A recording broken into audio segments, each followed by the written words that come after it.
자, 먼저 우리 생산물 시장 관련해서 우리 총 공급 관련한 토픽을 좀 살펴볼 겁니다. 자, 일단 기본적으로 우리 그 총 공급 그러면 이제 주어진 임금하고 물가 수준에서 그 일정 기간 동안 기업이 공급하고자 하는 재화 용역의 총 생산물 이런 것들을 이제 나타내는 거죠. 그래서 이제 보통 여기 이제 보기에 이제 나와 있는데 이제 문제를 보시면 틀린 거 그런 겁니다. 총 공급에 대한 설명 이렇게 이제 물었어요. 그래서 총 공급 그러면 임금하고 물가가 이제 주어지면 일정 기간 동안 기업이 공급하고자 하는 재화 용역의 총 생산물 이렇게 좀 얘기를 하고 있고, 이 총 공급의 이제 크기는 생산에 투입되는 요소, 그렇죠? 뭐 자본이나 노동과 같은 이 요소의 양, 그다음에 기술 수준에 따라 결정된다는 거죠. 자, 그래서 우리 총 공급 곡선은 이제 보통 이렇게 됩니다. 이제 보통 우리가 공급 곡선, 뭐 수요 공급 곡선 얘기를 하면 이쪽은 이제 P, 이쪽은 Q 이렇게 이제 되거든요. 그래서 이렇게 우상향하는 이런 이제 곡선이 될 텐데, 우리가 이제 그 보통 보면 P 요 가격이 이제 여기가 물가라고 하는 거고, 그다음에 요 Q 요 부분은 이제 보통 GDP가 되는 거죠. GDP, 실질 국민소득, 실질 GDP가 이제 되는 겁니다. 그래서 기본적으로 이제 그 가로축을 실질 국민소득, GDP, 세로축을 물가 이렇게 둔 좌표 평면에서 이제 보통 그리게 되고요. 자, 총 공급 곡선은 단기에는 여기 단기죠, 단기. 수직선이 아니라 이제 우상향하는 그런 곡선이고, 이게 틀렸죠? 장기에는 이렇게 이제 수직으로 이제 쓰게 되는 것이죠.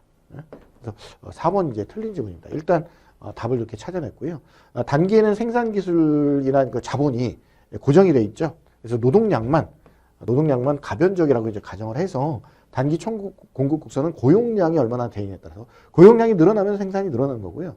고용량이 줄어들면 생산이 줄어드는 겁니다. 그래서 그렇게 생각하시면 되겠습니다. 그래서 5번 지문 이제 맞는 지문이고, 일단 그 대표 유형 문제를 이제 하나 풀어봤는데 내용 정리를 좀 해보도록 하죠. 자, 일단 그래프 우리가 방금 이제 보셨던 그래프입니다. 그래서 이제 P라고 하는 것은 이제 보통 이제 물가, 그 다음에 이제 여기 Q라고 하는 것은 실질 GDP 이렇게 우리가 얘기가 되고 있는 거죠. 그래서 단기 총 공급 곡선이 이제 우상향하고 있는데, 여기 이제 그 단기 총 공급 곡선이 우상향한다라고 하면은 이건 이제 물가가 오르면, 자, 물가가 오르면 공급량이 느는 거죠, 당연히. 그렇죠? 물가가 오르면 공급량이 증가하는 겁니다. 그래서 물가가 오르면 공급량이 늘고, 물가가 떨어지면 공급량이 줄고 이렇게 되는 거죠. 그래서 물가와 공급량이 양의 관계, 플러스 관계에 있다. 자, 그럼 이제 왜 그러냐? 우리 단기 시장에서는요. 자, 기본적으로 물가가 오르는데 임금 안 올라요. 그렇죠? 그래서 우리 그 뭐라 그러죠? 경직적이라는 거죠. 물가는 오르는데 내 임금이 따라 오르잖아. 다 오르는데 내 임금만 안 올라. 그러면 자, 물가는 오르는데 내 임금은 고정이 돼 있기 때문에 실질 임금, 그러니까 명목 임금은 고정이 돼 있지만 실질 임금은 떨어진 거나 하락한 거나 다름없는 거죠. 그렇죠? 그러면 실질 임금이 떨어졌기 때문에 기업에서는 값싼 임금만 주고 고용량을 늘릴 수가 있는 거예요. 그래서 우리 노동에 대한 수요량이 이제 늘어나면 생산량이 느는 거죠. 그렇죠? 그런 입장에서 공급이 이제 늘어난다 이렇게 좀 보시면 되겠고요. 자, 그럼 장기로 가면 이 장기에는 이게 굉장히 신축적이죠. 그렇죠? 그래서 물가가 오르면 내 임금도 같이 따라 오르는 거야. 그렇죠? 자, 그래서 우리가 물가가 이제 오른다는 것은 뭡니까? 명목 임금도 따라 오르니까 실질 임금도 같이 올라가는 겁니다. 그러면 임금이 비싸니까 생산량을 좀 줄이게 되는 거죠. 그렇죠? 그래서 기본적으로 이제 보면 장기로 가게 되면 장기 총 공급 곡선 이렇게 수직으로 이제 쓰게 되는데, 자, 물가가 변해도 공급량은 이제 고정이 된다는 거죠. 그래서 이걸 이제 우리가 완전 비탄력적이다 이런 의미를 쓰거든요. 그래서 물가가 오르든 떨어지든 간에 공급은 변하지 않는다. 이런 이제 얘기를 하고 있는데, 자, 명목임금이 탄력적이기 때문에, 자, 물가가 변한다고 하면 명목임금도 비례해서 실질 임금도 바뀌지 않는 것이다. 이렇게 얘기를 하고 있는 거죠. 자, 그 다음에 이제 여기서 이제 어떤 설명을 하고 있냐면, 잠재 GDP에 대한 설명을 합니다. 잠재 GDP. 잠재 GDP라고 하는 것은 노동과 자본의 생산 요소를 전부 고용해서 몽땅 완전 고용을 해서 최대로 생산할 수 있는 최대 GDP를 얘기하는 거죠. 잠재 GDP는 최대한 다 완전 고용을 통해서 가장 많이 생산했을 때 얼마야? 잠재적인 GDP 이걸 얘기하는 겁니다. 그래서 보통 장기 총 공급 곡선은 이게 완전 고용이 된 상태이기 때문에 잠재 GDP에 상응하는 총 공급 곡선이다 이렇게 얘기를 하고 있어요. 그래서 근본적인 의미에 대해서 좀 알아두시고, 단기는 우상향하고 장기는 이제 수직으로 이제 쓰게 되는데, 장기 총 공급 곡선 자체가 잠재 GDP에 상응하는 공급 곡선이다. 요걸 이제 눈여겨 보시고요. 자, 그러면 여기 잠재 GDP가 국내에서 최대로 생산할 수 있는 그 생산량이잖아요. 자, 그러면 우리 보통 이제 그 요쪽으로 이제 오르게 되면 요쪽은 잠재 GDP보다 많이 공급하는 거죠. 생산을 많이 한 거잖아요. 근데 이쪽은 생산을 많이 했을 때는 이쪽은 굉장히 경기가 막 활성화되어 있는 뭐 그런 이제 국면이다 이렇게 생각하면 되겠고, 자, 잠재 GDP보다 생산량이 적은 이쪽 부분, 자, 이쪽 부분 같은 경우는 어때요? 경기가 침체되어 있는 그런 국면인 거죠. 자, 보시면, 자, 이쪽 부분은 물가는 낮은 편이고요. 생산도 적은 부분이잖아. 그렇죠? 그래서 잠재 GDP 좌측에 있는 부분은 여기는 그 굉장히 그 경기가 침체되어 있는 거고, 잠재 GDP 우측에 있는 이쪽 부분은 경기가 굉장히 활성화되어 있다. 그래서 인플레이션이 유발되는 그런 구간이다 이렇게 생각하면 돼. 자, 그래서 이 부분은요, 그 단기 총국 공급 곡선을 이렇게 이제 바라봤을 때, 요 경기 침체 시기에는 요 그 그래프 자체가 완만하죠. 완만하기 때문에, 자, 물가를 예를 들어서 물가를 조금만 이동을 해도 우리 생산량은 굉장히 크게 변하는 거죠. 민감하게. 이걸 우리가 이제 뭐라고 얘기하냐면 탄력적이다 이렇게 표현하거든요. 자, 물가가 조금만 변해도 생산량은 굉장히 크게 변합니다. 그래서 민감하게 이제 움직인다라고 하는 거고요. 경기가 활성화되어 있는 이 부분 같은 경우는요, 그래프가 거의 수직에 가깝기 때문에 물가를 아무리 많이 이동을 해도 생산량은 조금밖에 변하지 않죠. 그러니까 둔감하죠. 그렇죠? 그래서 보통 이 경기 침체기 이 부분에 대한 질문을 많이 내요. 그래서 요 그 그래프에 대한 이해가 좀 필요하고요. 이제 경제학 그래프 곡선에 대한 이해가 우리 그 문제집에도 이제 출제가 됐는데 나오고 있는데 방금 제가 설명했던 그런 부분입니다. 그래서 우리 뭐 조금 전에 여기 보면 이쪽은 탄력적이다. 경기 침체기에는. 그죠? 물가가 조금만 변해도 생산량 자체가 많이 움직이니까. 그 다음에 여기 수직으로 쓴 부분 같은 경우는 물가가 많이 변해도 생산량은 조금밖에 안 움직이니까 이쪽은 좀 둔감하다. 비탄력적이다. 이쪽은 완전 비탄력적인 거죠. 장기 총곡선. 그렇죠? 그래서 그 내용에 대한 정리입니다. 그래서 이렇게 되고 그 다음에 이제 우리의 가격. 자, 물가의 변동에 따라서는 이 곡선상에서 움직이는 거죠. 물가의 변동은 곡선상에서 움직이는데, 자, 물가 이외의 다른 요인에 따르면 이 공급 곡선 자체가 좌측으로 이동하거나 우측으로 이동한다라고 하는 겁니다. 그래서 물가 요인의 변동은 곡선상에서 점의 이동. 물가 이외의 다른 요인의 변동은 곡선 자체의 이동. 이렇게 좀 보시면 되겠고.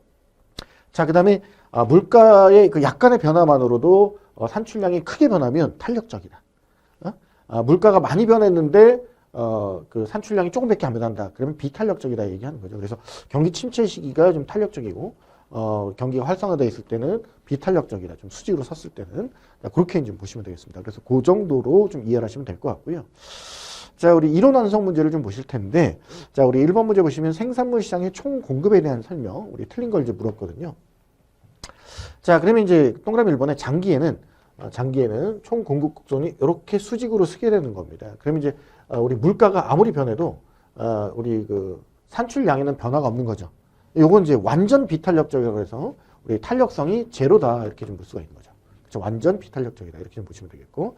자, 그다음에 동그라미 2번에 장기 총 공급 곡선은 명목임금을 제외한 가격이 완전히 신축적일 때가 아니라 모든 가격이 완전히 신축적일 때 물가와 총생산량 간의 관계를 이제 보여주는 거죠. 그러니까 물가가 오르면 다 따라서 오르는 거야.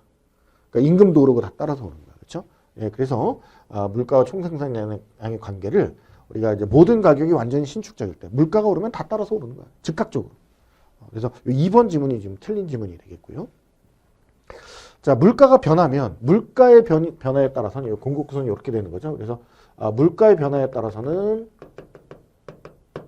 이런 식으로 곡선상에서 점의 이동으로, 그죠? 균형점이 이제 움직이는 거고요. 물가 이외의 요소가 변화하면 공급 곡선 자체가 변화하는 거죠. 그렇죠? 이렇게 보시면 되겠고. 자, 그다음에 여기 요 장기 총 공급 곡선은 잠재 GDP에 상응하는 총 공급 곡선이다. 요거 최대로 생산했을 때의 양이다. 이렇게 좀 보시면 되겠죠. 자, 2번 문제 보겠습니다. 우리 생산물 시장의 총 공급에 대한 설명으로 옳지 않은 거. 그래서 틀린 거 이제 고르는 건데, 이제 밑에 이제 뭐 그림도 지금 넣어놨잖아요. 그렇죠? 같이 한번 보시면, 자, 일단 단기 총 공급량은 우리 노동시장에서 균형 고용량에 의해서 결정이 된다는 겁니다. 그래서 고용이 늘면 공급도 같이 드는 거고, 고용이 줄면 공급도 같이 주는 거예요. 그래서 얘가 이제 그 고용량이 좀 가변적이다. 이걸 이제 갖고 결정이 되는 거고요. 자, 그러니까 고용량이 증가하면 공급이 당연히 증가하는 거죠. 당연한 거죠. 그렇죠? 자, 동그라미 3번에 우리 단기에는 명목임금이 경직적이에요. 그러니까 물가가 상승한다고 그래서 임금이 따라서 오르는 게 아니죠. 그러니까 물가가 상승하지만 임금은 그대로이기 때문에 실질 임금은 떨어진 거죠. 그렇죠? 맞는 지문이고요. 자, 경기 침체기 우리가 잠재 GDP 즉 장기 총공급 곡선 여기 그 잠재 GDP 좌측에 있는 부분이 경기 침체기예요. 그죠? 경기 침체기고 우측에 있는 부분은 경기가 막 활성화되어 있는 그런 구간입니다. 그러면 경기 침체기처럼 잠재 GDP에 비해서 이제 매우 낮은 수준에서 조업이 이루어지는 경우에는 물가가 조금만 바뀌어도 우리 그 생산량은 굉장히 크게 바뀌는 거죠. 이걸 이제 우리가 뭡니까? 둔감하게 아니고 민감하게 반응하는 거죠. 민감하게 반응한 것을 우리가 이제 뭐라고 그래요? 이게 탄력적이다 이렇게 표현하거든요. 이런 지문은 굉장히 이제 많이 나오는 거니까 4번 지문이 이제 틀린 것인데 요 지문에 대비를 좀 하시면 되겠고요.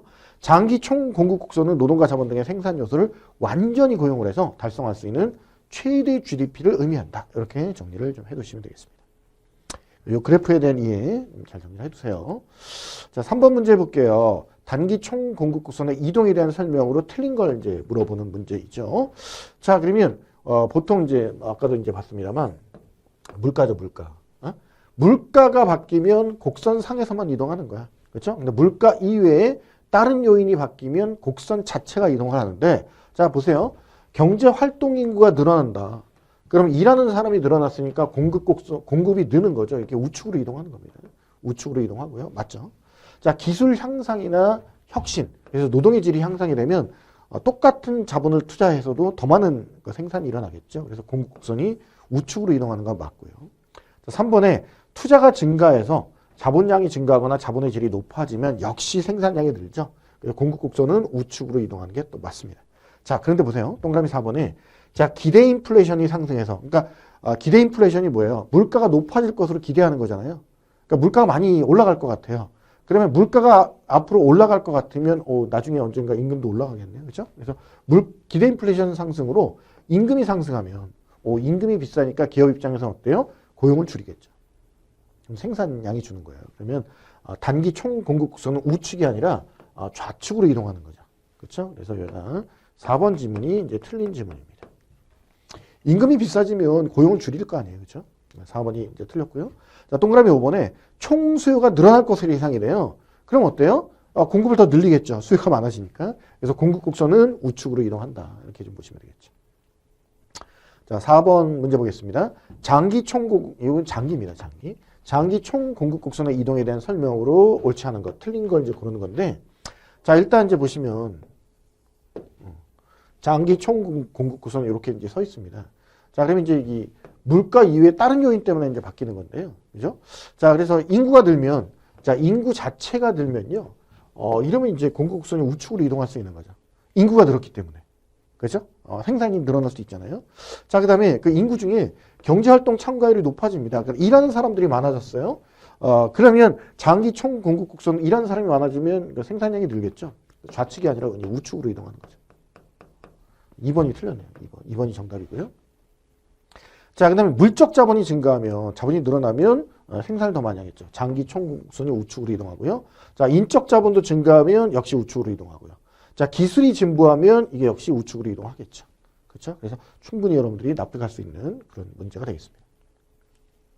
자, 그 다음에 이제 생산물 시장의 총수요와 관련된 대표 문제예요. 자, 여기 이제 보시면